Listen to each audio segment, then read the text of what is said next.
Hello friends, ओम श्री गणेशाय नमः। ओम नमः शिवाय। आप सभी का स्वागत है आपकी अपने यूट्यूब चैनल पर। फ्रेंड्स, आज हम आपको इस वीडियो में बताने जा रहे हैं साल 2025 की हरियाली अमावस्या का शुभ मुहूर्त, पूजा विधि, व्रत कथा, महत्व और हरियाली अमावस्या के दिन किए जाने वाले उपायों के बारे में। साथ ही हम आपको बताएंगे हरियाली अमावस्या के दिन बनने वाले साल के पहले गुरु पुष्य योग कब से कब तक रहेगा। फ्रेंड्स, वीडियो शुरू करने से पहले आपसे रिक्वेस्ट है, अगर आप हमारे चैनल पर नए हैं और आपने अभी तक चैनल को सब्सक्राइब नहीं किया है तो प्लीज सब्सक्राइब कीजिएगा चैनल को, साथ ही प्रेस कीजिएगा बेल आइकन को, जिससे नए वीडियो से रिलेटेड नोटिफिकेशन आपको तुरंत प्राप्त हो सके। और वीडियो पसंद आने पर वीडियो को लाइक और शेयर जरूर कीजिएगा ताकि सभी भक्तों को इस वीडियो का लाभ प्राप्त हो सके।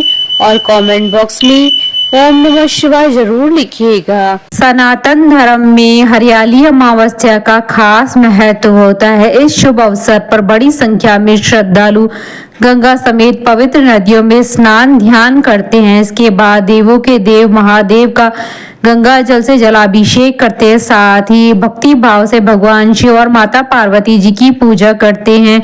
हरियाली अमावस्या के दिन पितरों का तर्पण और पिंडदान भी किया जाता है।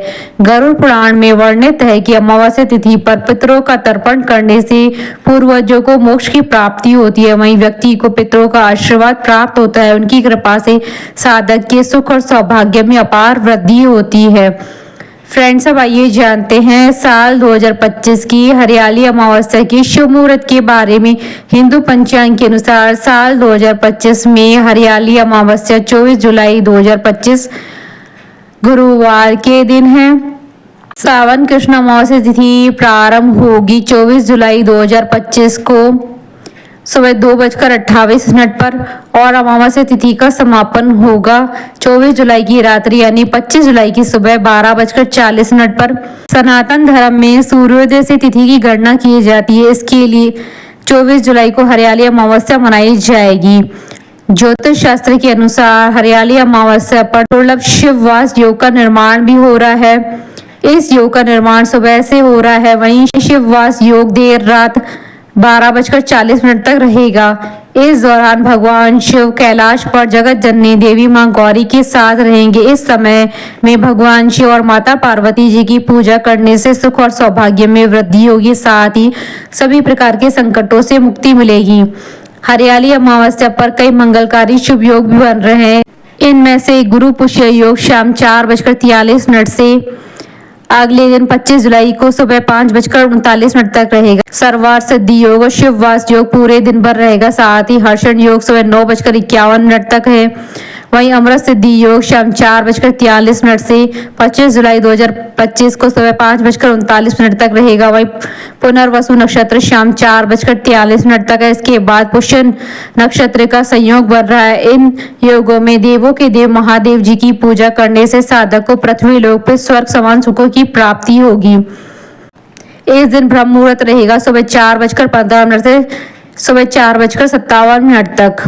फ्रेंड्स, अब हमारे चैनल पर ज्वाइन बटन को दबाकर हमारे चैनल के मेंबर भी बन सकते हैं। हम हमारे चैनल के मेंबर्स की कमेंट्स को टॉप प्रायोरिटी पर रखकर उनका रिप्लाई करते हैं। हरियाली अमावस्या के दिन वृक्षारोपण का कार्य विशेष रूप से किया जाता है। इस दिन एक नया पौधा लगाना शुभ माना जाता है। खासतौर से किसानों के लिए हरियाली अमावस्या विशेष होती है। किसान इस दिन एक दूसरे को गुड़ और धान की प्रसादी देकर अच्छे मानसून की शुभकामना देते हैं। साथ ही वे अपनी कृषि यंत्रों का पूजन भी करते हैं। इस दिन वट वृक्ष, पीपल, केला और नींबू का पौधा लगाने से पितरों का आशीर्वाद बना रहता है।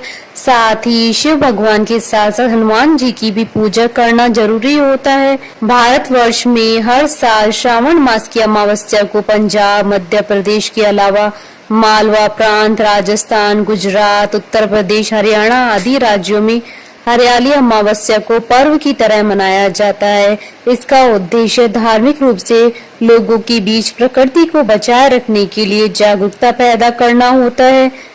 इस दिन सुहागिन महिलाएं हरी साड़ी और श्रृंगार कर पौधारोपण कर उसे बचाने का संकल्प लेती हैं। फ्रेंड्स, अब आइए जानते हैं हरियाली अमावस्या की पूजा विधि के बारे में। ऐसी मान्यता है कि इस दिन पीपल के जड़ में जल दूध चढ़ाने से पितृ तृप्त होते हैं तथा शाम के समय सरसों की तेल का दीपक जलाने से शनिदेव शांत होते हैं। इस दिन सुबह जल्दी उठकर विधि विधान से भगवान शिव और माता पार्वती जी की पूजा करनी चाहिए। सुहागिन महिलाओं को सिंदूर सहित माता पार्वती जी की पूजा करनी चाहिए और स्वाग सामग्री बांटनी चाहिए। मान्यताओं के अनुसार इस दिन हरी चूड़ियां, सिंदूर, बिंदी बांटने से सुहाग की आयु लंबी होती है और साथ ही घर में खुशहाली आती है। हरियाली अमावस्या के दिन पीपल और तुलसी के पेड़ की पूजा करनी चाहिए। साथ ही पीपल के वृक्ष की परिक्रमा भी करनी चाहिए तथा मालपुए का भोग लगाने की भी परंपरा है। इस दिन कई लोग उपवास भी रखते हैं। इसके बाद शाम को भोजन ग्रहण कर व्रत खोला जाता है। इस दिन पवित्र नदियों में स्नान के बाद ब्राह्मणों, गरीबों को यथाशक्ति दान दक्षिणा करनी चाहिए। फ्रेंड्स, अब आइए जानते हैं हरियाली अमावस्या के दिन किए जाने वाले उपायों के बारे में। लक्ष्मी प्राप्ति के लिए हरियाली अमावस्या के दिन तुलसी, आंवला, केला और बेलपत्र का वृक्ष लगाएं और आरोग्य प्राप्ति के लिए आज के दिन ब्राह्मी, पलाश, अर्जुन, आंवला, सूरजमुखी और तुलसी लगाएं। सौभाग्य प्राप्ति हेतु अशोक, अर्जुन, नारियल, बड़ अर्थात वट वृक्ष लगाएं। संतान प्राप्ति हेतु आज के दिन पीपल, नीम, बिल्व, नाग केसर, गुड़हल और अश्वगंधा के पौधे को लगाएं। सुख प्राप्ति के लिए आज के दिन नीम, कदम, धानी, छायादार वृक्ष लगाएं। आनंद प्राप्ति के लिए आज के दिन हरसिंगार अर्थात पारिजात, रात रानी, मोगरा, गुलाब के पौधे लगाएं। फ्रेंड्स, अब आइए प्रारंभ करें हरियाली अमावस्या की व्रत कथा। एक राजा था, उसके एक बेटा बहू थे। बहू ने एक दिन मिठाई चोरी करके खा ली और नाम चूहे का ले लिया। यह सुनकर चूहे को गुस्सा आया और उसने मन में विचार किया कि चोर को राजा के सामने लेकर आऊंगा। एक दिन राजा के घर में मेहमान आए थे और वह राजा के कमरे में सोए थे। चूहे ने रानी के कपड़े ले जाकर मेहमान के पास रख दिए। सुबह उठकर सब लोग आपस में बात करने लगे कि छोटी रानी के कपड़े मेहमान के कमरे में मिले। यह बात जब राजा ने सुनी तो उस रानी को घर से निकाल दिया। वह रोज शाम को दिया जलाती और ज्वार बोती थी, पूजा करती, गुड़धानी का प्रसाद बांटती थी। एक दिन राजा शिकार करके उधर से निकले तो राजा की नजर उस रानी पर पड़ी। राजा ने अपने सैनिकों को कहा, जाकर देखो उस पेड़ पर। अगले दिन राजा के सैनिकों ने पेड़ के ऊपर जाकर देखा तो दिए आपस में बात कर रहे थे। उसमें से एक दिया बोला, मैं राजा के घर का हूँ। उस राजा की एक बहू थी, उसने एक बार मिठाई चोरी करके खा ली और चूहे का नाम ले लिया। जब चूहे को गुस्सा आया तो रानी के कपड़े मेहमान के कमरे में रख दिया और राजा ने रानी को घर से निकाल दिया। वो रोज मेरी पूजा करती थी, भोग लगाती थी। उसने रानी को आशीर्वाद दिया, वह सुखी रहे। फिर पेड़ पर से उतरकर सैनिक घर आया और बताया कि रानी का कोई दोष नहीं था। राजा ने रानी को घर बुलाया और सभी सुख से रहने लगे।